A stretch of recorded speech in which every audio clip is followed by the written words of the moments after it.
Guys, Hi. what's up? We just finished up barn chores, but I want to show you guys my favorite place on the farm at night. All right. This is my favorite place at night on the farm, and you've seen it in the day, but how cute is my little pink greenhouse at night?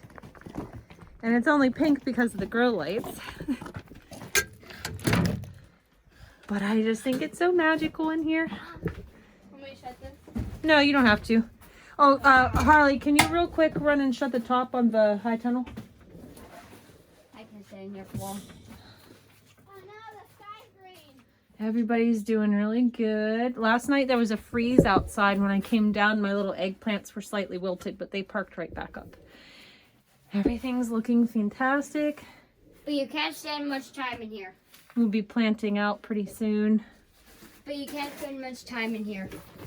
Why is that? The whole world will turn green. Yeah, when we go outside because of the lights, it looks green.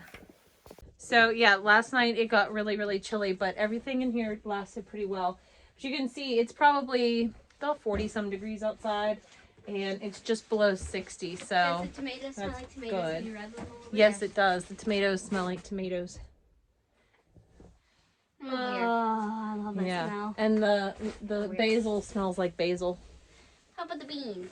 They haven't sprouted yet. Harley and Chase planted some beans. Okay, let's head in the house. I don't know if you guys can see how beautiful the moon is, but I think it's nearly full tonight. Should be full tomorrow, I think. Cool to me. Yeah, it looks pretty full, but yeah. Look at my little pink greenhouse. So pretty. All right, guys, I am back in the house now, and I'm about to make some mead. So I'm just going to make a plain, simple mead. And if you've never had mead before, mead is basically a honey wine. You use a large amount of honey with your yeast. It's very simple to make. It's an ancient drink that people have been making for many years. And there's a misconception. People think that mead is always very sweet because you use a lot of honey, but that's not the case. In fact, this will probably finish quite dry, and a lot of people will maybe back sweeten it. I like dry beverages, so I'm not entirely sure that I will. Sorry, my robot sweeper is sweeping. Anyways, I'm not entirely sure that I will back sweeten it, but when we get to the finishing point, we'll see how it finishes and how we like it, and maybe we will, my assistant, maybe we will decide to back sweeten. So anyways, today I am just using the Members Mark honey. I believe this is 3 pounds of honey. I'm going to use 2.5 pounds. Some of the recipes call for 3 pounds, but again, I want this to finish dry. So I'm going to start with 2.5 pounds, and if I need to raise the amount of sugar, I will go ahead and add more. I'm just going to use this jar as my fermenting jar, and I have a lid for it, but right now I'm going to put it on my digital scale. I'm going to tear that out, and we are going to go ahead and put in the 2.5 pounds of honey. It's a new one, so I got to take the seal off. Okay, and I'm not even going to mess with the little cap. We're just going to go at it like this. So 2.5 pounds.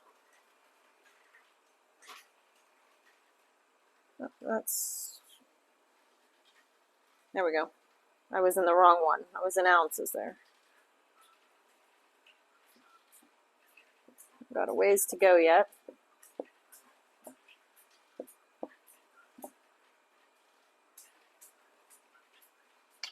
So I have made a couple batches of mead, but I usually make my own wine, and I really enjoy making my own beverages at home. Almost there. I really enjoy fermenting my own beverages. I think it gives me a lot of freedom to create the flavor profiles that I like. And also, it's just a lot of fun. And nothing feels, more accomplished than giving somebody something that you brewed yourself, especially if they decide they like it. And we're there. Okay, there we go. All right, we'll save the rest of that for another day. Okay, now I don't need my scale anymore. Now I've gotten the majority of my recipes.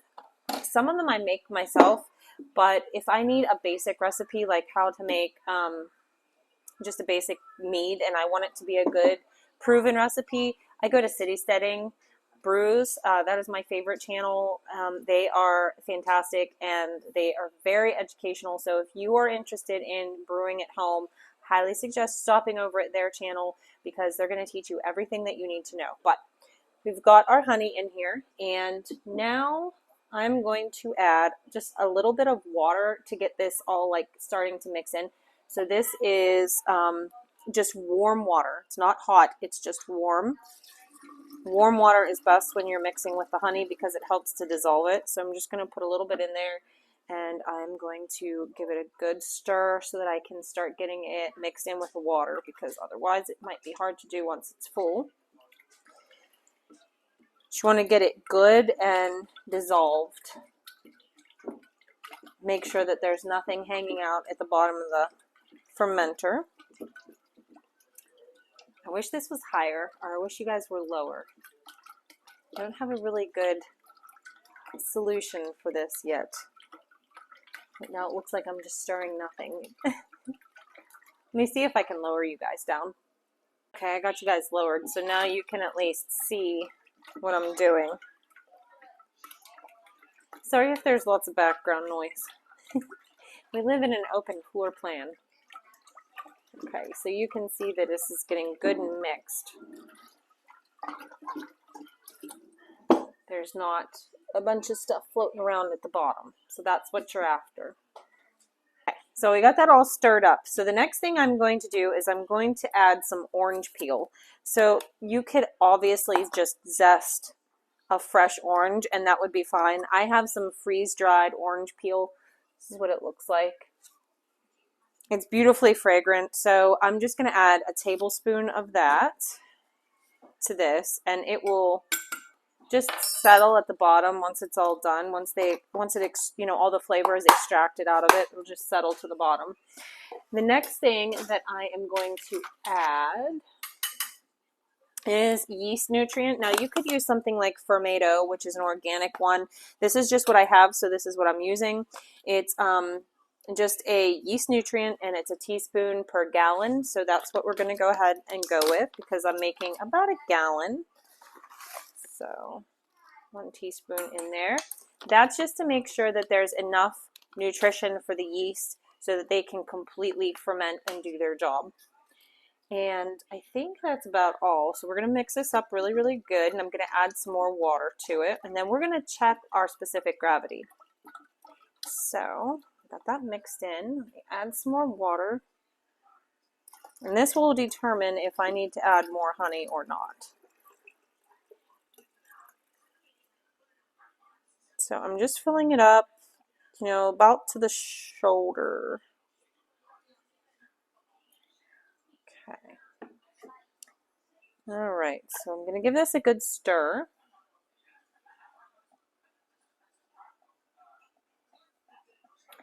All right, that looks about good. That in there for now.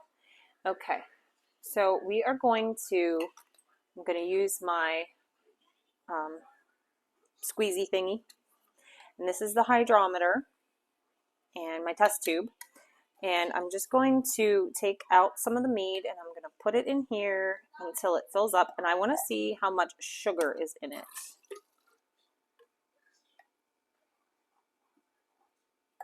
I really want to aim for like 1.1 because I feel like that will give me the ABV I want if it goes dry. And I imagine I'm probably going to be around there. But every honey is different, so it really depends. I have to put this down to look. Let's see what we've got here. Where are we? Oh yeah, I'm real good. Way good. I could actually add a little bit more water possibly because I'm at 1.11. So that's quite good. Let me do some quick calculations. Okay guys, so I made an executive decision and I added just a wee bit more water so you can see how full it is. I don't want to add any more water than this because if it gets super excited, it can just make a huge bubbly mess. So we're going to stop here and I'm going to go ahead and pitch my yeast. Currently, and I need to write this down, my starting gravity is 1.10. So if this would go dry and say go to like 0.98, then it would be over a 16%, which is pretty high. I think that supersedes the tolerance of this yeast. I'm going to use Red Star Premier Rouge because I have it and it's a pretty good, trustworthy yeast. It's maybe not my first choice for a mead, but it's what I have on hand, so it's what I'm going to use. And I'm going to pitch the entire packet.